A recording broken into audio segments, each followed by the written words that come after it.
My mom said she needed heart surgery and took $35,000 from my savings. A week later, she was on a Europe tour with my sister. Everyone told me to let it go. I didn't. I took her to court and watched her cry in front of the judge. My own mother, who swore she was dying and needed heart surgery, took every last penny of my life savings. A week later, I saw her posing in front of the Eiffel Tower, living it up with my sister, and that's when I knew everything I believed about family was a lie. I never thought I'd be telling this story, you know? You read about these things, these incredible betrayals, and you think, no way. Not in a real family. People aren't that capable of deceit. Then it happens to you, and suddenly, every assumption you ever made about love, about loyalty, about what family means, just crumbles into dust. My name doesn't really matter. What does matter is that I'm 34 years old, I'm a senior financial analyst in Denver, and until about 18 months ago, I actually believed my mother loved me. I believed my sister, Miranda, was someone I could trust, truly. I believed family was this sacred, unbreakable thing. I was so wrong. Let me give you some background. My childhood. It was a masterclass in not-so-subtle favoritism. From the moment she took her first breath, my younger sister, Miranda, was the golden child. She came out beautiful, with my mother Claudia's delicate features and my father Raymond's striking green eyes. Me? I was just, plain, awkward, too tall, with mousy brown hair that had a mind of its own and a face full of freckles my mother charmingly called unfortunate. Miranda could do no wrong. When she flunked classes, our parents blamed the teachers and hired tutors. When I brought home straight A's, the silence was deafening. No celebration, nothing. When Miranda, at 17, totaled our father's car, they bought her a brand new one, shiny and red. When I asked for a little help with college tuition, my mother actually laughed. Take out loans like everyone else, she told me. So, I worked 3 jobs, clawing my way through college, graduating with honors despite being bone-tired all the time. I built my career from the ground up, climbing that corporate ladder through sheer grit, while Miranda just floated through life on a cloud of parental support and inherited charm. She married Quentin, a medical equipment salesman who made decent money, but never enough for Miranda's tastes. They had 2 kids. I stayed single, focused, slowly building the financial security no one had ever just handed me. By my early 30s, I had saved $47,000. That money? It was years of sacrifice. Countless nights of overtime. Vacations I never took. Luxuries I denied myself. Every single dollar was earned through sweat and pure discipline. Then, 3 years ago, my father, Raymond, passed away suddenly from a stroke. It hit me harder than I ever expected. Despite his complicity in the favoritism, he had shown me these small, quiet kindnesses that my mother never did. A whispered word of encouragement, a quick, proud look when I mentioned a promotion. Nothing grand, but it was enough to make me feel like he saw me as more than just the disappointing daughter. After his death, my mother's health became this frequent, almost obsessive topic of conversation.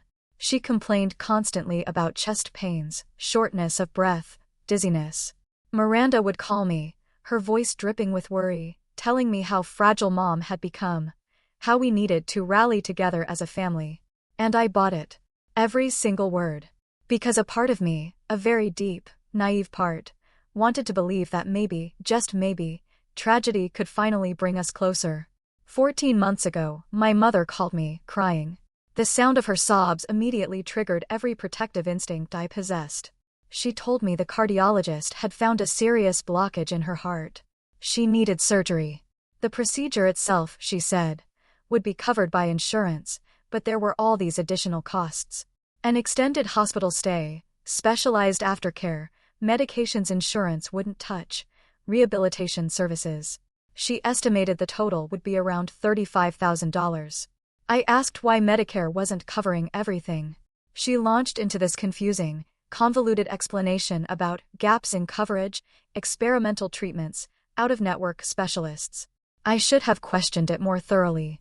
I should have asked to speak with her doctors. I should have demanded documentation. But she was my mother. She was crying. She said she was scared to die. I transferred $35,000 to her bank account the very next morning. The transaction took less than 30 seconds. I remember staring at that confirmation screen, feeling a complicated, confusing mix of emotions.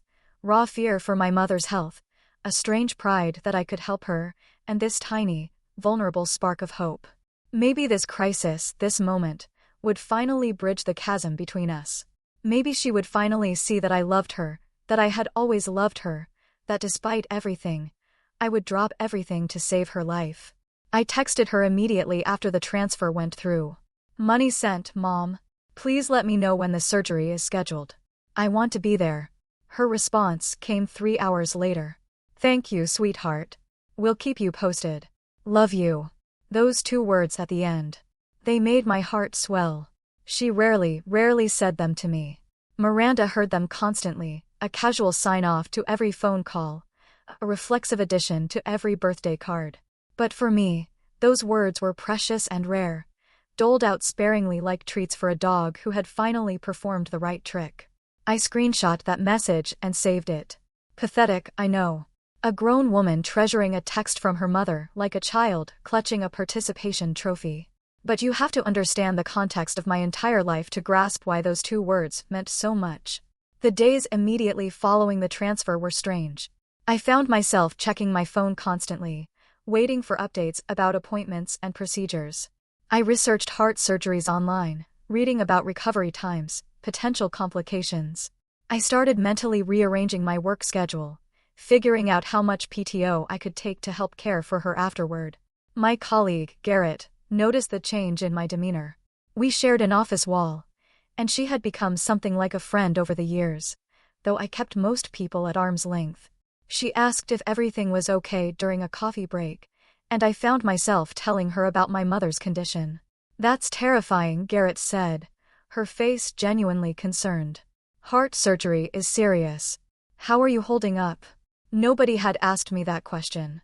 Not Miranda, not Aunt Sylvia, not anyone in my family. They were all focused on my mother, which made sense, but Garrett's simple inquiry unlocked something in my chest. I almost cried right there in the break room. I told her I was managing. Worried, but managing.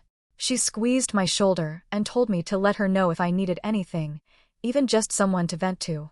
Her kindness felt so foreign, coming from outside my family, and I wondered briefly what it would be like to have relatives who offered that kind of unconditional support. For a week, I heard nothing. I texted, asking about the surgery date. I called and got voicemail.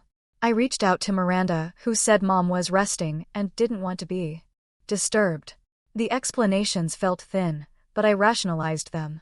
She was preparing for a major medical procedure. Of course, she needed space. And then I saw it. The Instagram post. Miranda had always been careless with her social media settings.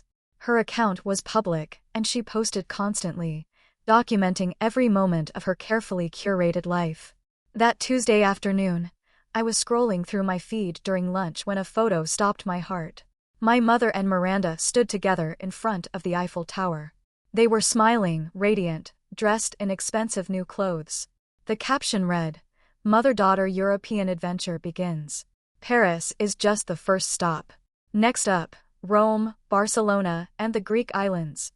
Dreams really do come true." I stared at that photo for so long my screen dimmed. My hands started shaking. I clicked through to Miranda's profile and found an entire album documenting their journey. First-class airplane seats. A luxury hotel room overlooking the city. Designer shopping bags from Chanel. Champagne toasts at a Michelin-starred restaurant. Each new image hit me like a physical blow. There was my mother trying on sunglasses at what looked like a high-end boutique, the price tags probably more than my grocery budget for a month. There was Miranda posing in front of Notre Dame, wearing a new designer dress with the tag still visible in one corner of the frame.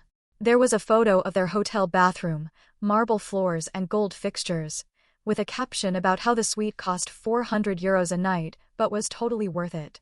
I did the math compulsively. The flights alone, first-class international round trips for 2, would have been at least $8,000. The hotels, if they were staying in places with €400 bathrooms, probably another $10,000 for a multi-country trip. The shopping, the dining, the tours and experiences. It all added up with sickening precision. My mother didn't need heart surgery. My mother needed a vacation, and she had decided that my savings account was the appropriate funding source.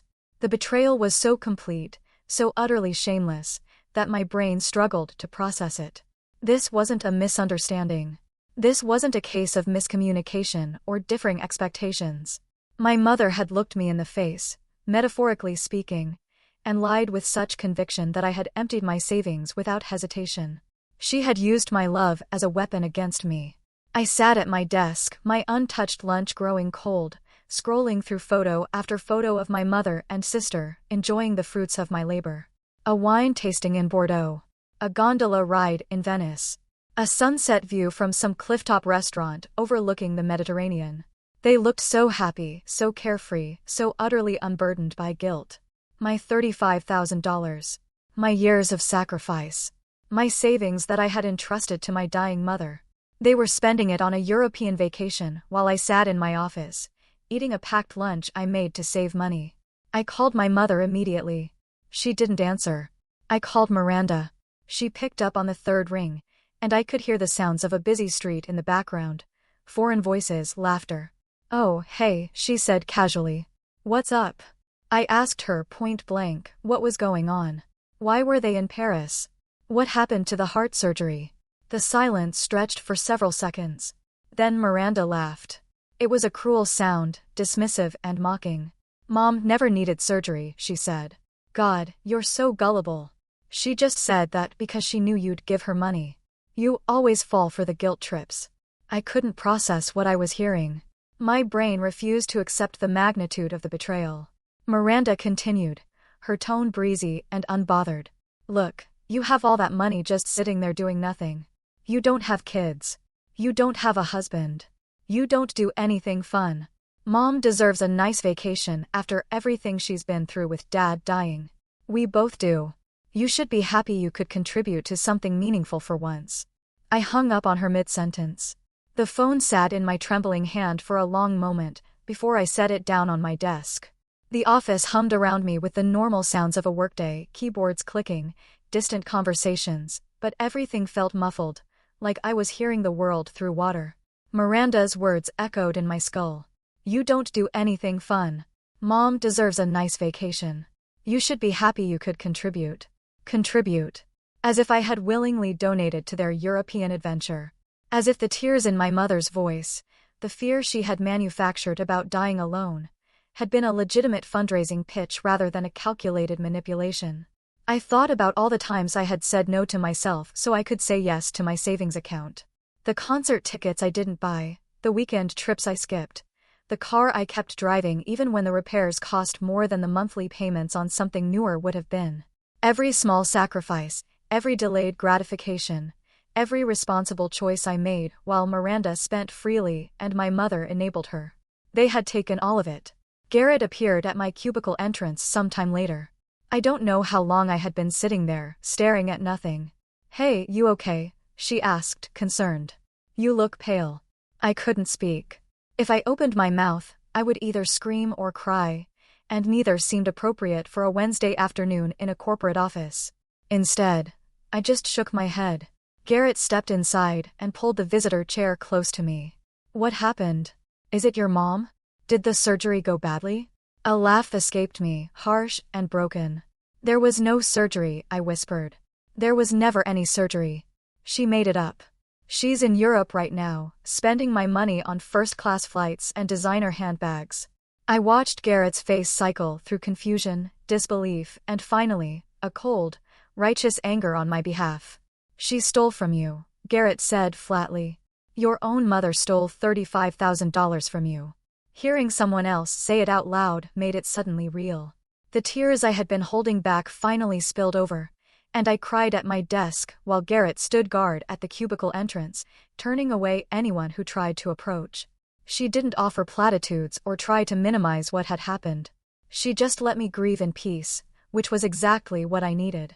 When the tears subsided, Garrett handed me a tissue and spoke carefully. "I know a lawyer. Civil litigation. He's handled cases like this before. Situations where family members defraud each other.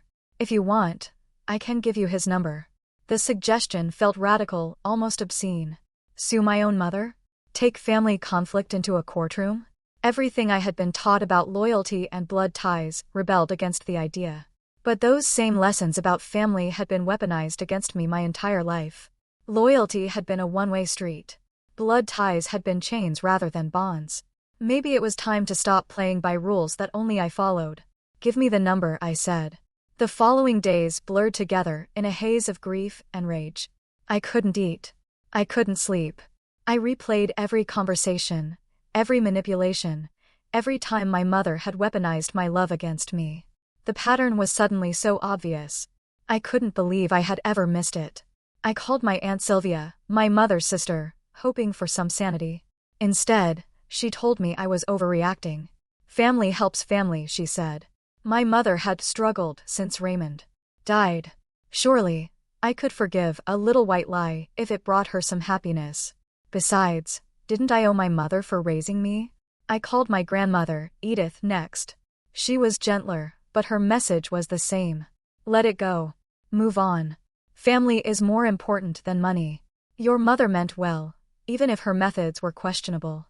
The consensus from everyone who shared my blood was unanimous. Forgive and forget. Stop causing drama. Accept that my mother needed that money more than I did, and find peace with the situation. Something broke inside me during those conversations. The last fragile thread connecting me to the delusion that my family loved me simply snapped. I realized I had spent my entire life trying to earn affection that would never come, sacrificing and compromising for people who viewed me as nothing more than a resource to exploit. The realization arrived with surprising clarity. All those years of working harder, achieving more, being more responsible and reliable and generous, none of it had ever been about earning love. It had been about earning utility. I was valuable to my family only when I was useful. And the moment I stopped providing value, I would be discarded.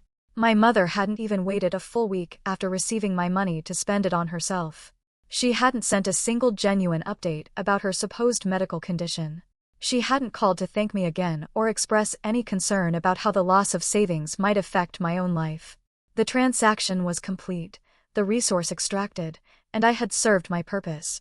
I spent several evenings alone in my apartment, sorting through old photographs and letters, looking for evidence that I had imagined the neglect and favoritism. Maybe I had misremembered. Maybe I had been a difficult child who warranted less attention. Maybe the disparity between Miranda's treatment and mine had legitimate explanations I had overlooked. But the evidence told a consistent story. Birthday cards from my grandmother addressed to our favorite girls with checks inside. Miranda's always for a larger amount. Christmas photos where Miranda sat on our mother's lap, while I stood off to the side. Report cards where my straight A's earned a dismissive glance, while Miranda's C's prompted family conferences about getting her extra help. One letter stood out particularly. It was from my Aunt Sylvia to my mother, written when I was about 12. I had found it years ago, tucked into a drawer I wasn't supposed to open, and the memory had faded until now. Claudia, the letter read. I know you find it difficult to connect with your oldest. She's so serious, so independent, not warm and cuddly like Miranda. But she's still your daughter. Try to remember that she needs love, too, even if she doesn't know how to ask for it. My aunt had recognized the problem decades ago. She had seen the favoritism and gently called it out. And my mother had kept the letter, had presumably read it, and considered it, and had changed nothing. I wasn't imagining the disparity. I wasn't being oversensitive or dramatic. My own aunt had witnessed it and felt compelled to intervene. And her intervention had made no difference whatsoever. The knowledge hardened something inside me. Whatever happened next, whatever consequences my actions might bring, I was done accepting blame for wounds I didn't cause. I made an appointment with a lawyer the following Monday. His name was Dr. Montgomery. Not actually a doctor, but everyone called him that because of his meticulous, clinical approach to cases. He was a civil litigation attorney recommended by a colleague at work. His office was sparse and serious, and he listened to my story without interruption, taking notes on a yellow legal pad. When I finished, he set down his pen and met my eyes. You have an extremely strong case, he said. What your mother did constitutes theft by deception. She made fraudulent claims to obtain money from you.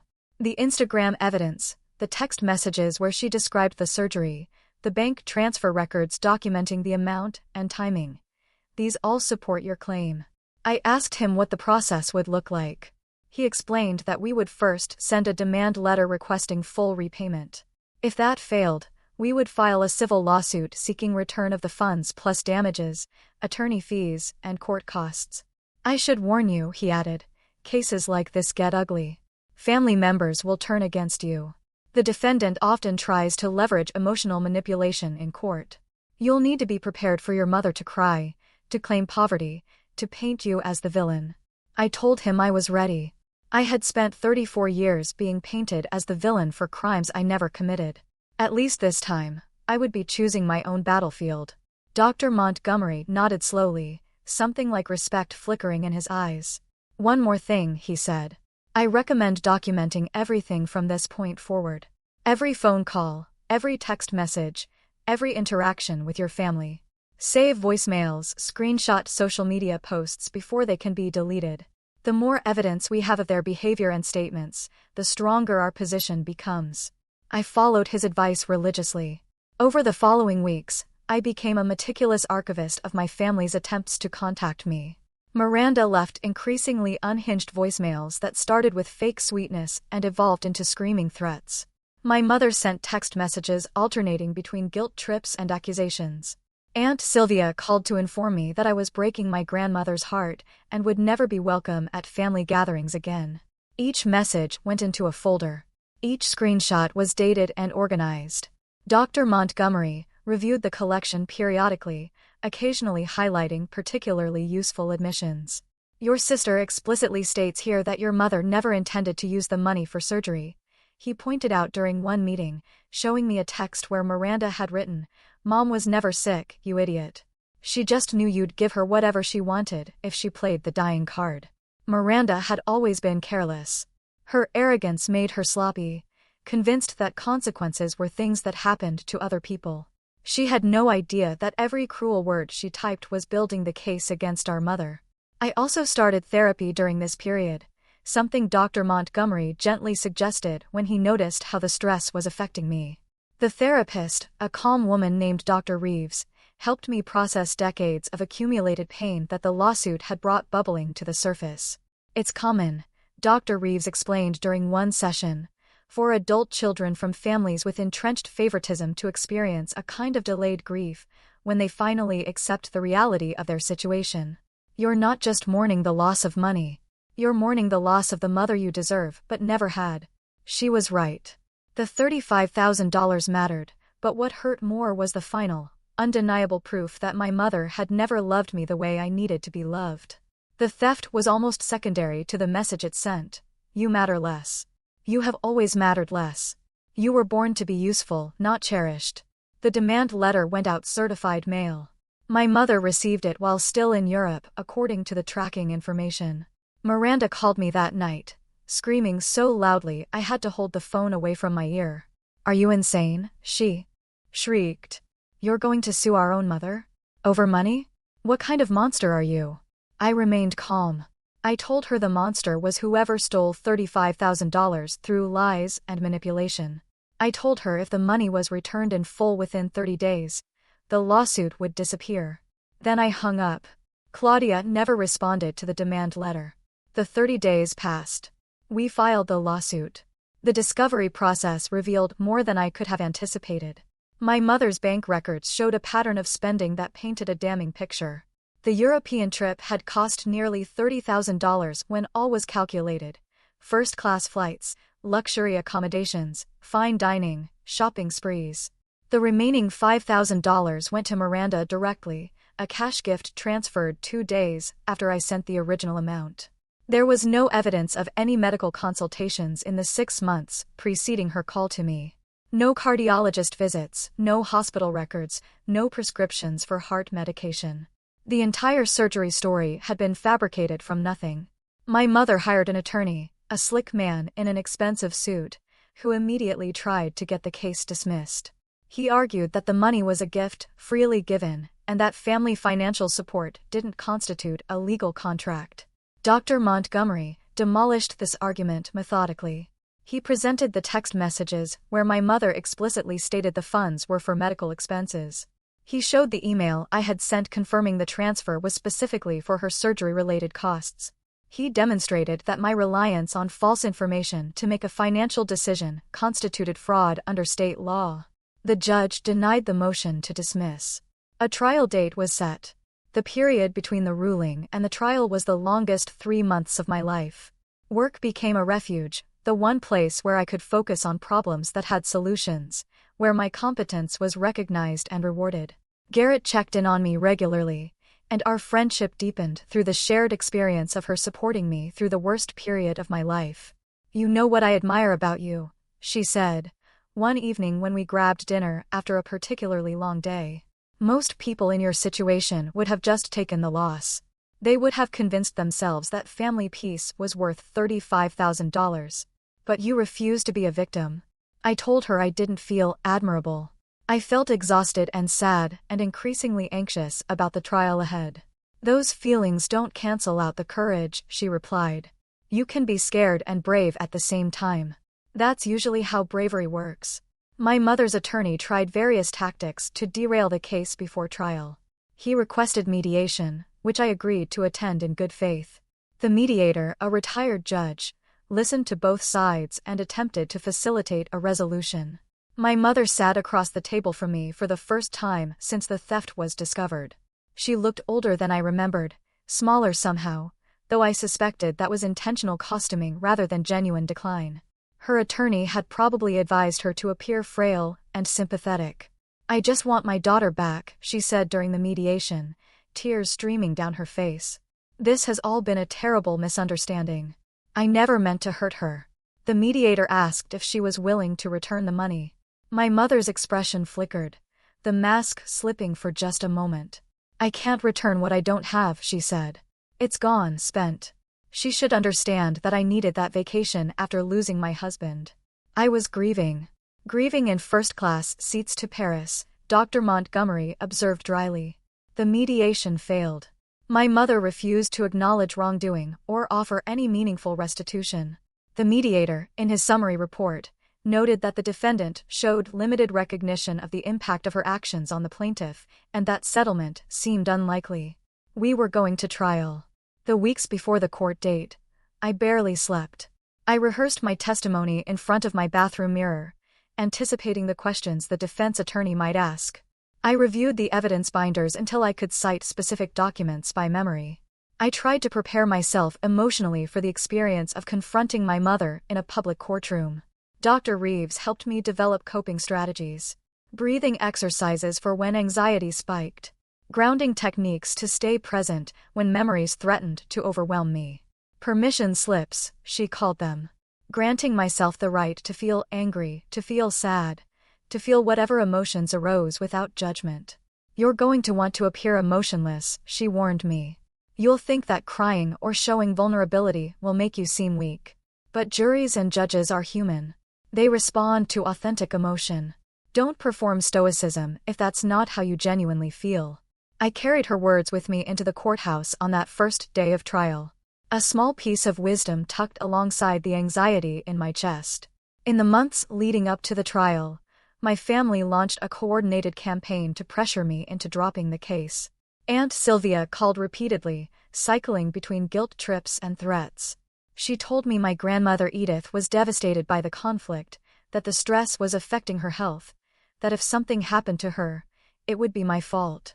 Uncle Preston sent a lengthy email accusing me of destroying the family legacy, of being selfish and vindictive, of caring more about money than human relationships. Miranda sent flowers to my office with a card that read, "Please stop this madness. Think about what Dad would want." My father would have wanted me to stand up for myself, but they never understood that. The trial lasted 2 days.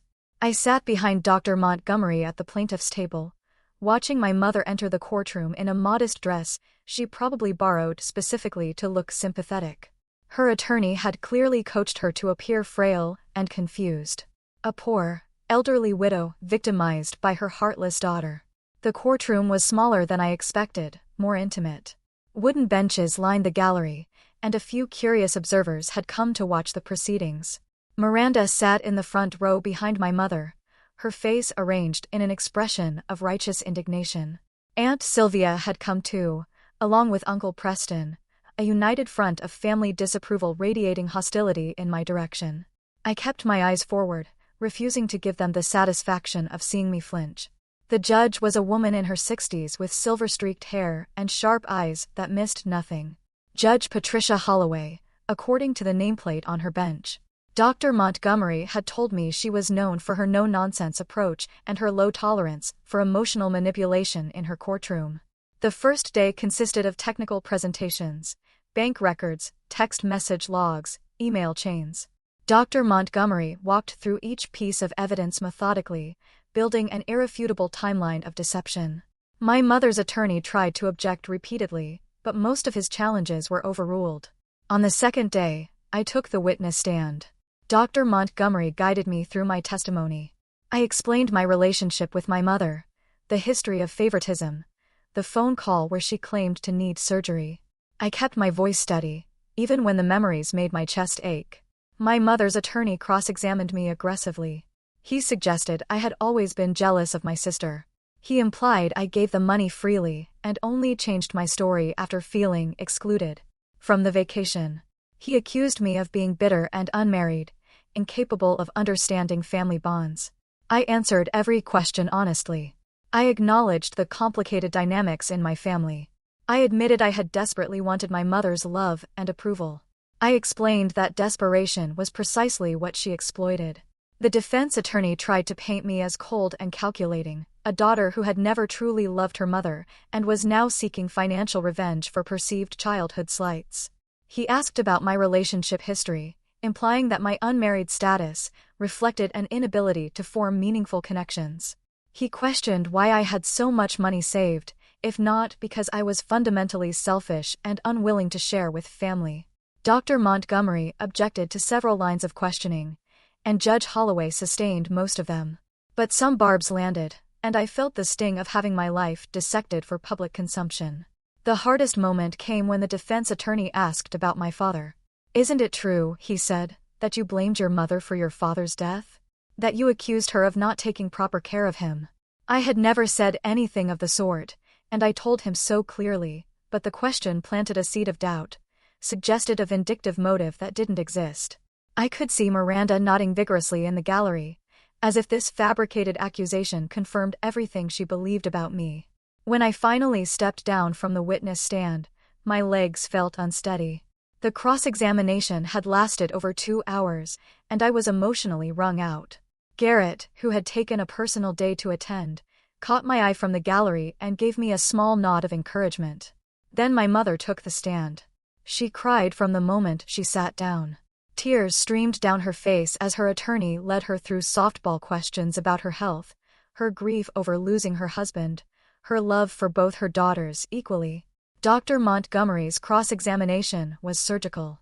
He asked her to describe the cardiac condition she claimed to have. She stumbled, offering vague answers about blockages and valves. He asked for the name of her cardiologist. She couldn't remember. He asked why there were no medical records supporting her claims. She said, they must have been lost. Then he displayed the Instagram photos on a screen for the court to see. My mother in Paris. My mother in Rome. My mother in Barcelona. Smiling, healthy, spending money she obtained through lies. "Mrs. Walker," Dr. Montgomery said, his voice cutting through the tension, "does a woman requiring $35,000 in heart surgery typically take an 8-country European vacation 1 week after receiving those funds?" My mother broke down completely. Her composure shattered, and between sobs, she started making excuses. She said she deserved a vacation. She said I had so much money and didn't need it. She said I had always been cold and distant, and this was her way of getting me to finally contribute to the family. Then, pointing at me from the witness stand, she wailed, "She never loved me. She never wanted to be part of this family. She only cares about herself and her precious career. I raised her for 18 years and got nothing in return." The accusation hung in the courtroom air, and I felt every eye turn toward me. My mother was weeping, her carefully constructed facade of victimhood on full display, and some primal part of me wanted to run to her, to comfort her, to apologize for whatever I had done to make her hate me so much. But Dr. Reeves' voice echoed in my memory. My mother's tears were not about me. They were about getting caught, about facing consequences, about losing control of the narrative she had crafted for 34 years. The tears were manipulation, just like the fake heart surgery had been manipulation. I stayed seated. I kept my face neutral. I let her performance play out without rising to defend myself. Judge Holloway watched this display with an expression I couldn't quite read. When my mother's testimony concluded, she called a brief recess. We reconvened an hour later for the verdict. The judge ruled in my favor on all counts. She found that my mother had obtained funds through fraudulent misrepresentation, that the evidence clearly demonstrated intentional deception, and that I was entitled to full repayment plus damages. The total judgment came to $52,000. The original $35,000 plus interest, punitive damages, and attorney fees. My mother sobbed loudly as the judgment was read. She kept repeating that she couldn't pay, that she didn't have that kind of money, that this would ruin her.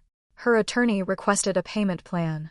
The judge approved monthly payments of $800 until the full amount was satisfied. If she missed payments, her wages could be garnished and liens placed on her property. Miranda stood up from the gallery, her face contorted with rage. "This is insane," she shouted. "She's destroying our mother over money. What kind of person does that?" Judge Holloway fixed Miranda with a withering stare. "Ma'am, you will remain silent in my courtroom or you will be removed. Your mother was found liable for fraud. The evidence was overwhelming. If you take issue with the outcome, I suggest you direct your anger at the person who committed the fraud rather than the victim who sought justice." Miranda sat down abruptly, chastened, but still seething. I watched my mother cry in front of that judge, and I felt something I hadn't expected. Not satisfaction. Not triumph. Just a hollow, echoing emptiness, where my love for her used to live. Miranda waited for me outside the courthouse. Her face was twisted with fury, all pretense of sisterly affection abandoned. "You've destroyed this family," she spat. "Mom will never recover from this. Grandma is heartbroken. Everyone hates you now. Are you happy?" I told her I wasn't happy. I was just done. I walked away from my sister standing on those courthouse steps. I walked away from her screaming insults at my back, from her threats about karma and consequences. I kept walking until her voice faded into the city noise, until I was alone on a street corner in downtown Denver, breathing cold air and feeling lighter than I had in years. Garrett was waiting for me at a coffee shop 2 blocks from the courthouse. She had left after the verdict to give me space, knowing I might need a few minutes to process before facing anyone. When I walked through the door, she stood up and opened her arms. I hugged her for a long time. It was the first time I had been held by anyone in months, and the simple physical comfort undid something tight in my chest. When I pulled back, my eyes were wet, but I was smiling. "It's over," I said. "It's over," she confirmed. "And you won. Not just the money. You won something bigger than that." She was right. The courtroom victory mattered less than the internal one. I had stood up to the people who had spent my entire life teaching me that I didn't deserve to stand up. I had refused to accept the role they had assigned me. I had proven to myself, if no one else, that my worth was not determined by their willingness to see it. That was 6 months ago. My mother makes her monthly payments. She sold her car to help cover the debt. Miranda's husband, Quentin, is furious about the financial strain this has placed on their family, since Claudia now needs help with basic expenses. I heard through the grapevine that their marriage is struggling. My grandmother Edith sent me a letter last month. She wrote that she was disappointed in how things turned out, but she had started to understand why I did what I did. She asked if we could have lunch sometime. I haven't responded yet. Some wounds take longer to consider reopening. The letter sits on my kitchen counter, read and reread a dozen times. Her handwriting is shaky now, the penmanship of someone approaching 90. And there is something heartbreaking about that trembling script. She tried, in her way, to be fair to me when I was growing up. She sent equal birthday checks even when my mother instructed her to favor Miranda. She remembered my achievements when others forgot them. But she also stayed silent when she could have spoken up. She chose family peace over family justice, and that choice had consequences that rippled through decades. I am not sure if I am ready to forgive that silence. I am not sure if forgiveness is even the right framework. Maybe what I need is understanding without reconciliation. Maybe I can acknowledge that my grandmother did her best within her limitations while also recognizing that her best wasn't enough to protect me. Maybe relationships don't have to be all or nothing. Dr. Reeves and I talk about this often. She encourages me to sit with the ambiguity, to resist the urge to categorize everyone as either fully forgiven or permanently estranged. Healing isn't linear, she reminds me. And it doesn't require you to reopen doors that you closed for good reasons. Take your time. Listen to yourself. The right answer will emerge when you're ready to receive it. I still see her twice a month. But therapy has become less about processing trauma and more about building the life I want going forward. We discuss boundaries, relationships, how to trust again after betrayal, small steps toward a future that isn't defined by the people who hurt me. Aunt Sylvia has blocked me on all platforms, which is honestly a relief. My colleague Garrett, who I've become closer with through all this, asked me recently if I regretted suing my mother. I thought about the question for a long time before answering. Regret isn't the right word. I regret that it was necessary. I regret that my mother chose manipulation over honesty, exploitation over love. I regret the years I wasted trying to earn approval from someone incapable of giving it. But I don't regret standing up for myself. I don't regret refusing to be a victim. I don't regret showing my mother that actions have consequences, even when those actions are taken against someone who was supposed to love you unconditionally. People tell me I should have just let it go. Family is family, they say. Blood is thicker than water. Forgiveness is divine. But here's what I've learned. Forgiveness requires remorse. Reconciliation requires acknowledgement. You cannot heal a relationship when one party refuses to admit they caused the wound. My mother has never apologized. She has never admitted she did anything wrong. She still tells anyone who will listen that I'm the villain of this story. The ungrateful daughter who sued her own mother over a simple misunderstanding. I know this because people talk. Word travels through the extended family network, and occasionally someone reaches out to tell me what my mother is saying. She has constructed an elaborate mythology where she is the victim of a mentally unstable daughter who twisted an innocent family loan into a criminal matter. She claims the surgery was real but got cancelled at the last minute. She insists the vacation was a coping mechanism for the stress I caused her. The lies don't hurt like they used to. They have lost their power because I no longer need her to see reality. I know the truth. The court records document the truth. Anyone who chooses to believe her version does so because they want to, not because the evidence supports it. What hurts still is the absence of accountability. Some small part of me hoped the lawsuit would shock her into self-reflection. I imagined her sitting with the judgment, reviewing her choices, perhaps even calling to offer a genuine apology. That call never came. The payments arrive every month. An automatic transfer, stripped of any personal acknowledgement. $800 appears in my account like clockwork. The only communication my mother offers. Sometimes I imagine her watching the money leave her account, feeling the sting of consequences, and I wonder if she thinks of me in those moments. I wonder if she has learned anything at all. Garrett says, probably not. People who exploit their children don't usually develop sudden insight.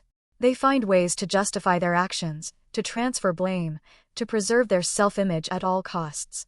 My mother is almost certainly living inside a narrative where she is the wronged party, and no amount of evidence will convince her otherwise. I try not to think about it too much. The payments are not about relationship or communication. They are about restitution, pure and simple. There was no misunderstanding. There was theft.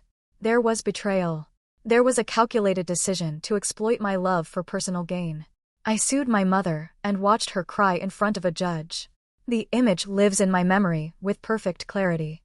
Her face crumbling, her body shaking, her carefully constructed victimhood collapsing under the weight of evidence. Some people think that makes me cruel. They think I should feel ashamed. But I feel free. For the first time in 34 years, I'm not waiting for my mother to love me. I am not performing for approval that will never come. I am not giving pieces of myself to people who see me as nothing more than a resource to drain. The $35,000 was never really about money. It was about the principle that my trust deserved respect, that my generosity deserved honesty, that I deserved to be treated as a human being rather than a wallet with a pulse. My mother taught me many things over the years, most of them painful. But the final lesson she gave me was the most valuable. You cannot make someone love you by sacrificing yourself for them. Some people will take everything you offer and ask for more, never once considering what they owe in return. The only person responsible for protecting me is me. I keep that judgment document in my desk drawer, not as a trophy, not as a reminder of victory. I keep it as proof that I finally learned to protect myself, to value my own worth, to refuse exploitation, regardless of its source. My mother claimed she needed heart surgery and stole $35,000 from my savings account. A week later, she was touring Europe with my sister. Everyone told me to forgive her. I didn't. And I have never felt more myself.